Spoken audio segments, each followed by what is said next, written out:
barusan dapat notifikasi video baru dari Bosman Mardigu tentang Omnibus Law yang lagi hangat dibicarakan. Tajuknya seram ini, Omnibus Law, sebuah pedang tajam. Tapi ya, kita lihat sendiri. Ayo kita simak dulu.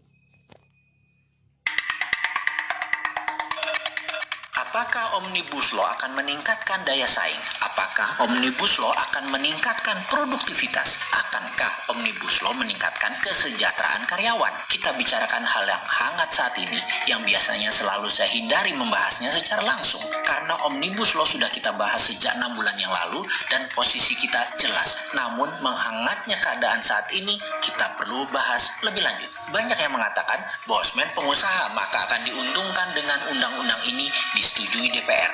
Maka jawabannya iya. Namun sebelum lompat ke sana, ada 3 kacamata yang harus dilihat dengan lebih seksama. Omnibus Law ini bisa dilihat dari sisi buruh pekerja atau blue collar, tenaga kerja kerah biru, dari kacamata pengusaha, dan yang terakhir dilihat dari kacamata pemerintahan. Kita melihat dari kacamata pemerintahan dulu dan bernegara terlebih dahulu. Dalam beberapa bulan terakhir, saya sering mengatakan, Pak Jokowi, Anda adalah presiden yang paling beruntung sedunia saat ini. Bahkan kali ini pun saya tambahkan, sejak Pak Harto, Anda adalah presiden yang paling kuat kekuatan politiknya. Hal ini sejak 6 bulan yang lalu dalam video yang kita buat, kita sudah katakan, jika Omnibus Law disetujui, hal ini menunjukkan satu hal, pemerintah sekarang di atas DPR, dan ini mengembalikan fungsi bentuk negara Indonesia presidensial. Ini keren, kekuatannya di presiden, bukan di parlementer, di mana DPR yang kuat, yang mengatur. Dan siapapun yang jadi presiden pilihan rakyat, kekuatan mengendalikan seperti saat ini adalah kekuatan otoritas impian yang banyak orang impikan dan Bapak capai. Sebenarnya lagi undang-undang Omnibus Law ini membuktikan hal itu jika disetujui DPR. Jadi beberapa bulan yang lalu kita mengatakan akan heran kalau DPR menyetujui, karena ini simbol surrender, simbol mengalahnya DPR pada pemerintah. Dan alhamdulillah DPR akhirnya menyerah. Omnibus Law ditandatangani. Buktinya apa kita ngomong begitu? Dalam undang-undang tersebut, untuk melaksanakan pasal ada kata kunci dalam tanda petik, diperlukan pengaturan lebih lanjut melalui peraturan pemerintah. Mantap sekali kalimat ini. Selamat buat pemerintah. Jadi kesimpulan sejauh ini adalah masa pemerintahan yang strong secara politik. Lalu pertanyaannya, apakah dengan senjata kaliber besar tersebut Undang-Undang Cipta Kerja bisa mengangkat produktivitas dan daya saing ekonomi Indonesia? Ini yang seru. Ini yang harus kita bicarakan lebih lanjut lagi, lebih dalam lagi.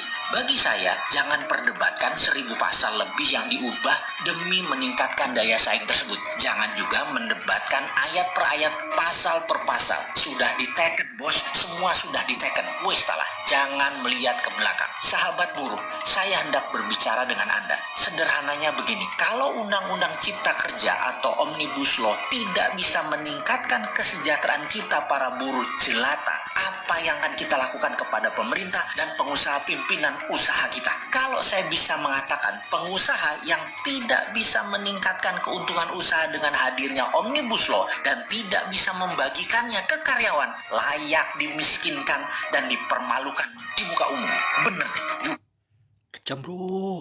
Waduh, tapi memang iya bilang Bosman tadi, jangan bahas ayat per ayat, jangan bahas pasal per pasal. Benar, saya sudah baca, ada hampir 904 halaman. Nanti linknya akan saya untuk download, pasal-pasalnya akan saya sertakan di deskripsi.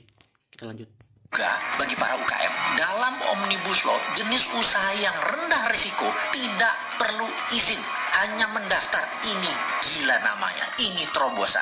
Ayo berwirausaha sekarang, ayo kenceng-kencengan. Yang tinggi resiko karena bisa mencelakakan seperti obat-obatan, bisa merusak seperti pabrik senjata, risiko tinggi seperti dunia penerbangan, rumah sakit, ya wajar harus berizin.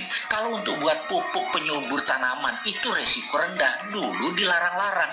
Kalau sekarang dilarang, dihalangi, tuntut balik pakai Omnibus Law ini. Inilah masa gila-gilaan membangun UKM dan lapangan kerja baru pasti tercipta. Sahabat buruh, Anda tidak harus bekerja di pabrik yang besar selamanya toh. Mau kan Anda bekerja di UKM yang pegawainya di bawah 10 orang? Apa kalian harus kerja di pabrik yang ribuan karyawannya baru semangat? Kalau bisa pabriknya banyak ceweknya biar mata bisa lirak-lirik gitu. Sahabat buruh, bisnis ke depan akan semakin mengecil ukurannya, semakin digital namun global. Bahkan di tahun 2030, prediksi ekonomi dunia setelah COVID ini terjadi bahwa 90% perusahaan dunia adalah UKM yang go global dengan karyawan di bawah 50 orang dalam perusahaan tersebut.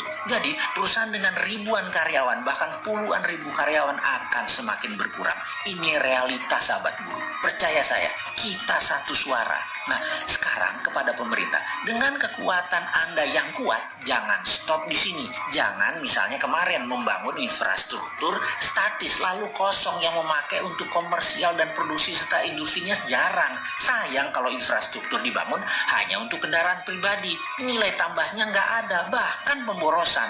Omnibus Law juga sama. Kalau itu semua ternyata banyak dipakai perusahaan asing mengeduk tanah air Indonesia, ya kalian keterlaluan. Kalau itu mematikan atau mengusir asing-asing dari tanah air dan perusahaan Indonesia jadi kompetitif, itu baru benar. Asing di Indonesia itu kalau perlu hanya mitra, minoritas, serta hanya pembeli produk jadi. Bisakah Omnibus Law dipakai seperti impian kita tadi? Bisakah perusahaan asing di Sulawesi Tenggara tidak ada buruh asingnya? Bisakah kehadiran asing dan asing hanyalah sebagai buyer? Kalau hal itu terjadi, buruh sejahtera, pengusaha Indonesia sejahtera, negara sejahtera. Pasti, sahabat buruh, maafkan informasi saya kali ini agak beda marah kita. Bener deh, kita kasih kesempatan Omnibus Law ini setahun bagaimana? Kalau kita tidak sejahtera juga, siapa yang tidak amanah atas kepercayaan yang kita berikan ini? Wih, baru kali ini saya menonton videonya menantang, berbeda dengan jalan pikiran saya dan perkiraan saya sebelumnya. Mari kita analisa sama-sama. Yang berbeda pendapat dengan Bosman ataupun saya, tinggalkan di kolom komentar.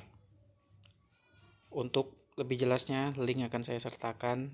Maksudnya link download pasal-pasal yang sudah disetujui oleh Presiden tentang Omnibus Law. Saya sertakan di link deskripsi. Oke, salam sukses semua. Terima kasih.